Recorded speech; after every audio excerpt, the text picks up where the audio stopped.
son en esencia lo mismo. Trabajando a partir de ahí, Dirac alcanzó la siguiente conclusión.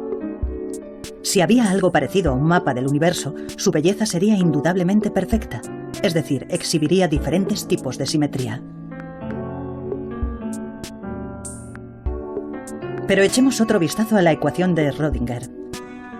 Si la observamos de cerca, vemos que hay una t que representa al tiempo y una x al cuadrado en la que la x representa el espacio. Eso significa que la fórmula carece de la simetría de Lorentz, en la que tiempo es igual a espacio. Como resultado de ello, si se ve desde un punto de vista diferente, la fórmula cambia de forma significativa.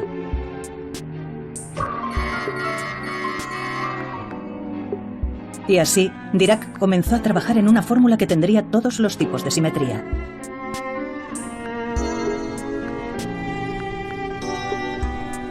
Se encerró en su estudio durante 3 meses y se aisló del mundo exterior.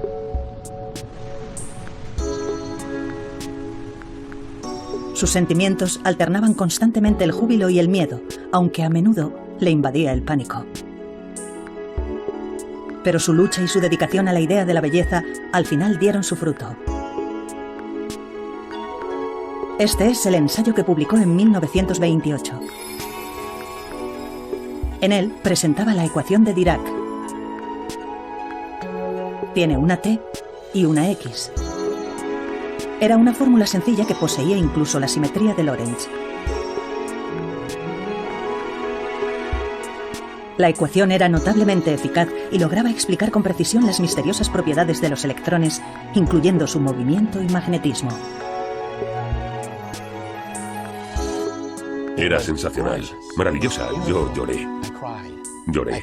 Muchos físicos lloran al ver la ecuación de Dirac, porque ven que la teoría de los electrones, que era tan extraña y aleatoria, con tantas piezas, de repente, gracias a la simetría, ¡boom!, se convierte en una única teoría.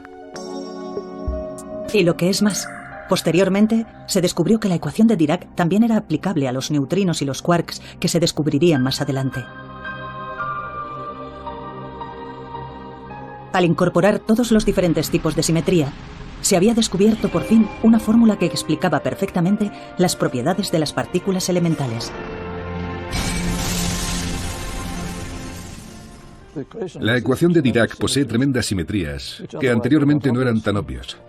Así que ayudó muchísimo a la hora de que la gente pensara en la simetría en general. La primera línea grabada en piedra con la fórmula definitiva muestra una forma simplificada de la ecuación de Dirac.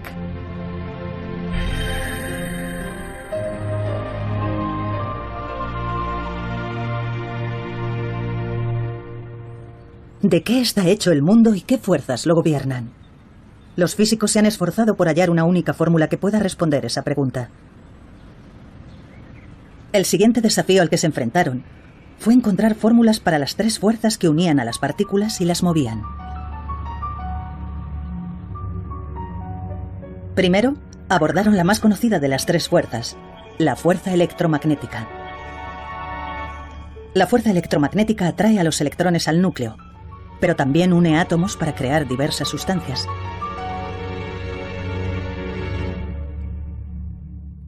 En los años 30, un físico de la costa oeste de Estados Unidos se propuso encontrar la fórmula de la fuerza electromagnética.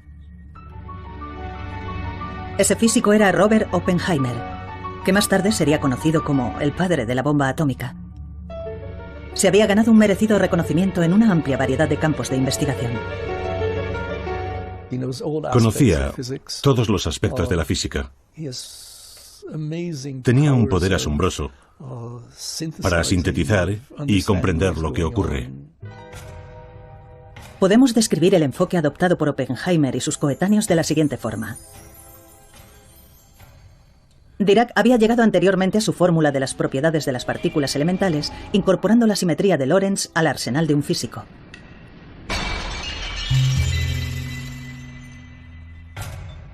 De forma parecida, Oppenheimer y otros físicos pensaban que al incorporar otra clase de belleza, es decir, la simetría, podrían descubrir la fórmula de la fuerza electromagnética. Oppenheimer y sus coetáneos centraron su atención en el cuarto tipo de simetría, la simetría gauge, La simetría gauge es un concepto complicado. En pocas palabras, es similar a la simetría rotacional. Describe una clase de belleza en la que, si hubiera un transportador en cada punto del espacio que midiera la magnitud del electromagnetismo, la fórmula permanecería igual, aunque cambiara el ángulo. Los físicos buscaban desarrollar una fórmula que poseyera los 4 tipos de belleza matemática, incluyendo la simetría gauge. Entonces surgió otra vez una nueva fórmula. Era, por así decirlo, una versión evolucionada de la ecuación de Dirac. Poseía las 4 simetrías y podía explicar las propiedades de la fuerza electromagnética. La fórmula describía un mundo fascinante. Los electrones emiten partículas de luz llamadas fotones que conectan los electrones al núcleo. La idea se basaba en que eran las partículas las que poseían la fuerza.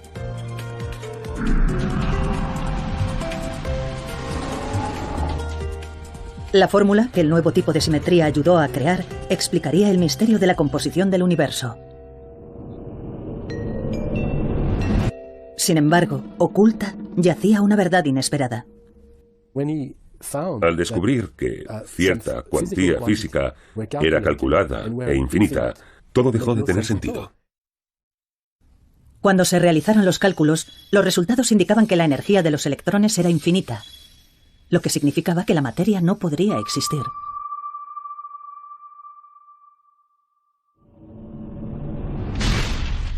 ¿Por qué los cálculos produjeron el resultado incomprensible de infinito? Oppenheimer y sus compañeros físicos repitieron los cálculos una y otra vez, pero eran incapaces de resolver el problema del infinito.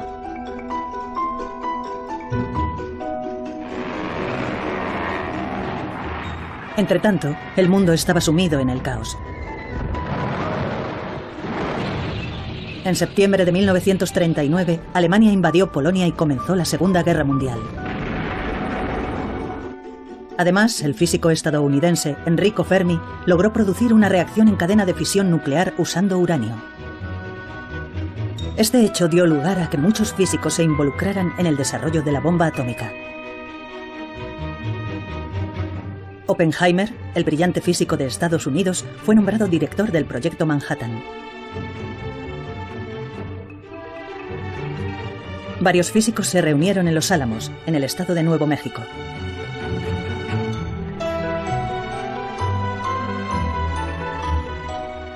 Y así, las investigaciones para hallar la fórmula definitiva se desvanecieron sin haberse resuelto nunca el problema del infinito.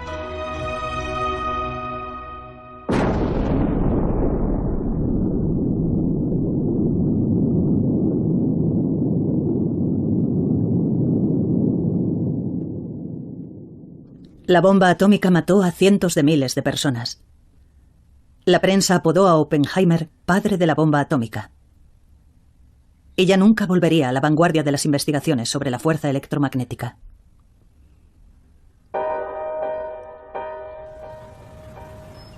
¿No podría haber tomado Oppenheimer un camino distinto que lo hubiera mantenido en el mundo de la teoría física pura? En 1948, mientras se debatía con su conciencia después de la guerra, recibió una carta de una fuente insospechada. La carta estaba firmada por Shinichiro Tomonaga, un físico japonés del que jamás había oído hablar. Tomonaga afirmó: «Durante la guerra he encontrado la forma de resolver el problema del infinito. No obstante, no se me permitió la oportunidad de presentar mis hallazgos al mundo occidental». A Oppenheimer le conmovió aquel mensaje inesperado que le llegó desde un país que había sido víctima de la bomba atómica que él había diseñado. Oppenheimer, que reconoció inmediatamente la importancia de lo que se había hecho en Japón, reenvió la carta escrita por Tomonaga a todos los participantes y pidió al físico japonés que escribiera un artículo para publicarlo en el Physical Review y que se difundiera ampliamente. El ensayo de Tomonaga se tradujo y, con la ayuda de Oppenheimer, se publicó en la revista de renombre mundial Physical Review. El mundo se asombró por el ensayo, que presentaba un nuevo método de cálculo que superaba con éxito el problema del infinito. Un físico estadounidense describió la situación de la forma siguiente. De una forma u otra, entre la ruina y el caos de la guerra, totalmente aislado del resto del mundo, Tomonaga había mantenido en Japón una escuela de investigación en física teórica que, en algunos aspectos, iba por delante de todo lo que existía en el resto del mundo en aquel momento. Llegó hasta nosotros como una voz de las profundidades.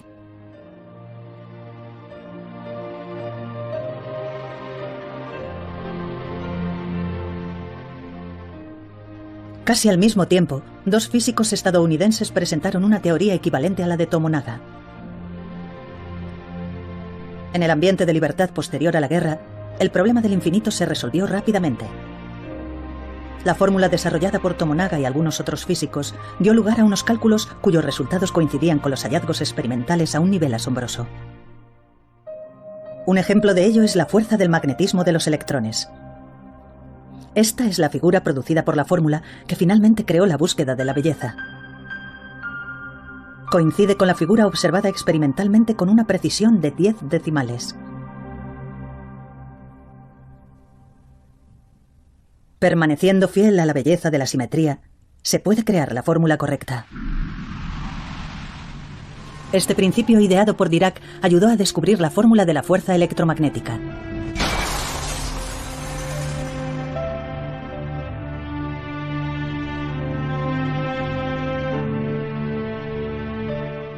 Esta es la segunda línea de la fórmula definitiva descubierta por los físicos. Una fórmula increíblemente precisa que dejó huella en la historia.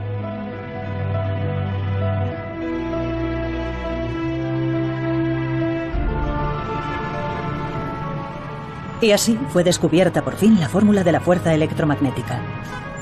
Pero a principios de los años 50, los físicos que se esforzaban por descubrir la fórmula definitiva volvieron a sufrir un inesperado parón.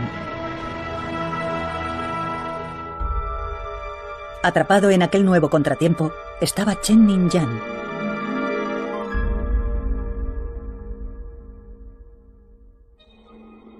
Como recordarán, existen tres fuerzas que gobiernan los movimientos y la conducta de las partículas elementales. Ya se había descubierto la fórmula de la fuerza electromagnética que atrae los electrones al núcleo. Chen Ning-yang centró su atención en la interacción nuclear fuerte que mantiene unidos los quarks que conforman el núcleo. También estudió la interacción débil que hace que los neutrinos escapen del núcleo. De nuevo, fue la belleza de la simetría la que guió a Yang a la hora de buscar fórmulas para estas fuerzas. Pensé que debía existir un principio fundamental y me di cuenta de que efectivamente existía un principio fundamental para las interacciones electromagnéticas.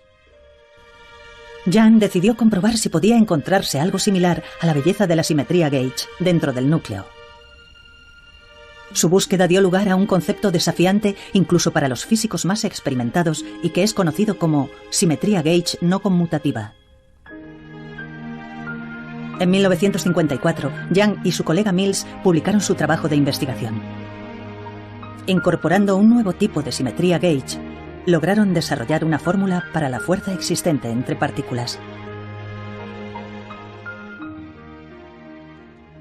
Era como las ecuaciones de Maxwell, solo que más elegante y con un tipo de simetría más ajustada. Yang y Mills habían dado un paso más en la electrodinámica cuántica. Si tomamos la teoría de Yang y la expresamos con términos de física contemporánea, obtenemos una fórmula como esta. Ahora, los físicos tenían lo que creían que eran los componentes que más se aproximaban a la fórmula definitiva, salvo por la parte relacionada con el bosón de Higgs. Por fin había una fórmula que describía las fuerzas de las partículas elementales del universo. Todos los físicos del mundo estaban esperanzados.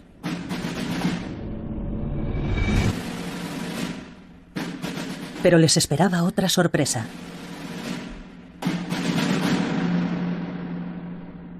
Era paradójico que la masa de las partículas con interacciones fuertes y débiles fuera cero, sin importar cómo se calculara. Solo los fotones se sabía que carecían de masa. Todas las demás partículas, como la W y la Z, se suponía que tenían masa. Se sabía que el fotón no tenía masa. Se sabía que no tenía masa desde principios del siglo XX. Cuando se realizó este estudio teórico, la W y la Z aún no habían sido descubiertas, pero estaba claro que al no ser descubiertas, debían ser muy pesadas. La fórmula de Young era realmente bella. No obstante, sugería que las partículas portadoras de fuerza no tenían masa, por lo que se apartaba claramente de la realidad. Los físicos se habían volcado en la búsqueda de la belleza perfecta, pero el problema de la masa cero les planteaba una paradoja ineludible. Además, a los físicos les aguardaban otras sorpresas. Posteriores avances en la investigación de la simetría dio lugar a la notable sugerencia de que no solo las partículas transportadoras de fuerza, sino todas las partículas elementales que constituyen las unidades de materia más pequeñas, tenían aparentemente cero masa, al menos de acuerdo con las fórmulas. Es decir, el mundo entero carecía de masa. Esta fue la conclusión imposible que se extrajo de las fórmulas matemáticas. Si todas las partículas elementales realmente carecieran de masa, tendríamos un grave problema. Según los cálculos, los electrones escaparían de los átomos y toda materia se desintegraría. De repente, si todos los átomos hubieran adoptado un estado de perfecta simetría en el que todo tuviera cero masa, habrían salido volando. Todas las partículas saldrían volando a la velocidad de la luz y no habría masa estable ni de personas, ni perros, ni gatos, ni ciudades, porque todo estaría siempre en movimiento y no habría materia estable para crear átomos.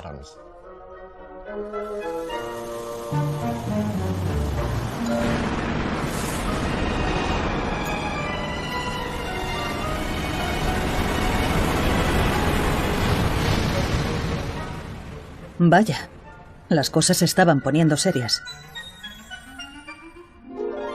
Guiados por la belleza de la simetría, los físicos, supuestamente, deberían haberse acercado cada vez más a la fórmula definitiva. Pero vieron cómo caían en un profundo pozo: el misterio de la masa. Habría que esperar al descubrimiento del bosón de Higgs para que se despejaran todos los misterios.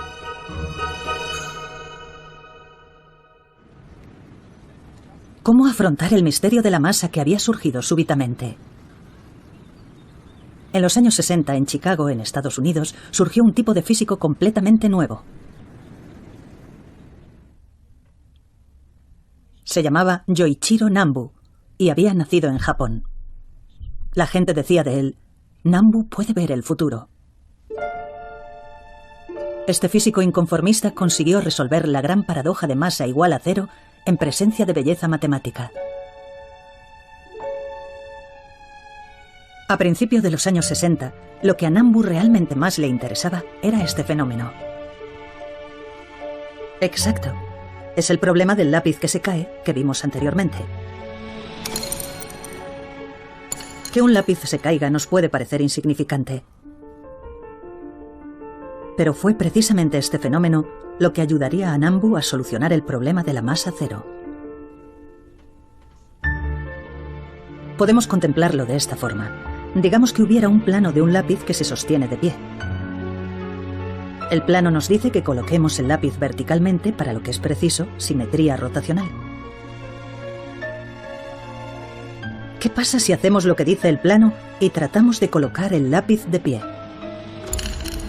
En realidad, la simetría rotacional necesaria para el plano no se puede conseguir. Aunque hay simetría en el plano, esta se pierde en el fenómeno que vemos en la realidad. Este fenómeno recibe el nombre de ruptura espontánea de la simetría, concepto que más tarde le valdría al físico japonés el premio Nobel. A Nambu se le ocurrió que la ruptura espontánea de la simetría también podría hallarse en el plano del mundo natural. Ese fue originalmente el trabajo de Yoichiro Nambu. Que es posible que haya asimetrías en las leyes de la naturaleza que no son respetadas por los fenómenos físicos. En 1961, Nambu presentó un ensayo sobre interacción nuclear fuerte. Si usamos el lenguaje de la física contemporánea, el ensayo puede resumirse así. Esta es la fórmula que describe las propiedades de la interacción nuclear fuerte. En otras palabras, es un plano de la interacción nuclear fuerte. Con más detalle, se ve así. Ahora podemos ver los quarks que sienten la interacción nuclear fuerte. Este plano está diseñado para seguir un tipo de simetría gauge. Por lo tanto, la masa de los quarks debe ser 0. Pero como vimos con el plano del lápiz, tenía simetría rotacional. Sin embargo, daba lugar a una realidad sin simetría rotacional. Nambu comprendió que el plano en el que los quarks tienen 0 masa debe originarse en una realidad en la que los quarks tienen masa. No me di cuenta inmediatamente de la ruptura de la simetría. Fue una solución a la que llegué después de pensar mucho. Al echar la vista atrás, comprendo que era un fenómeno obvio. Este es un sencillo sumario de lo que resolvió Nambu. Después de buscar la belleza matemática perfecta, los físicos se toparon con la paradoja de la 0 masa. Pero usando el lápiz que se cae como ejemplo, Nambu consiguió demostrar que la belleza perfecta estaba destinada a desmoronarse y, por lo tanto, dio origen a la masa en el mundo.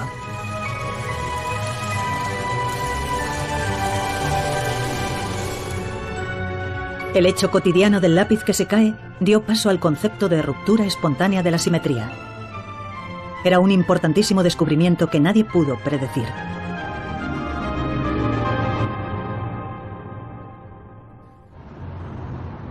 Por fin, llegó el momento de que hiciera su aparición el bosón de Higgs.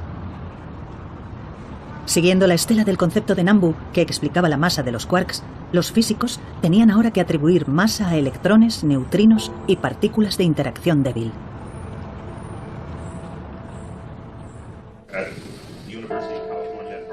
Steven Weinberg es profesor en la Universidad de Texas. Trabajaba entonces en la idea de usar el concepto de ruptura espontánea de la simetría de Nambu para demostrar que, al igual que los quarks, las demás partículas elementales también tenían masa. Finalmente, se aventuró a adentrarse en un área prohibida en la que ningún otro físico se había atrevido a hacerlo. Decidió introducir en su teoría una oportuna partícula que nadie pensó que podía existir en el mundo. La teoría de Salam y Mia abrió un nuevo campo, un nuevo tipo de fuerza en la teoría. Un campo que adquiere valor en un lugar vacío, incluso lejos de cualquier fuente, y que de hecho se extiende por todo el universo. Es el campo que rompe la simetría. Este es el trabajo de investigación que Weinberg usó como referencia en aquel entonces. Estaba escrito nada menos que por Peter Higgs, que ganó el Premio Nobel de Física en 2013. El trabajo establecía que si la partícula elemental, el bosón de Higgs, existiera en realidad, la simetría de belleza matemática se rompería espontáneamente, y las partículas elementales y las partículas transportadoras de fuerza adquirirían masa. Se dice que esta partícula está considerablemente ausente al principio, pero después ocupa los espacios de forma espontánea. Esta idea se basaba en el concepto de Nambu de que la belleza perfecta que inicialmente existe en el mundo se pierde luego espontáneamente.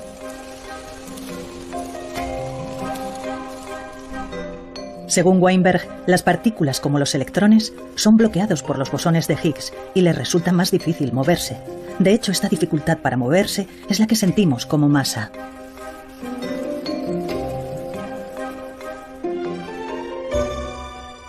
Weinberg presentó su ensayo en 1967.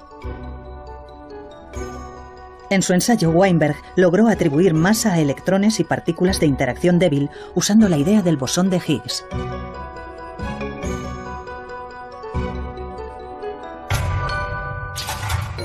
A los físicos les había echado para atrás el misterio de la masa, pero con la ayuda del bosón de Higgs habían encontrado finalmente un modo de acercarse más a la fórmula definitiva.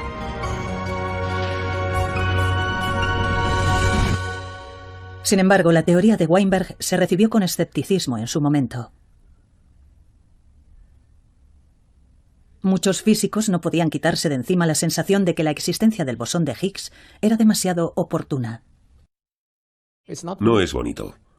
Bonito es algo que una vez que lo ves, tiene que ser así. Y si lo cambias un poco, ya no está bien.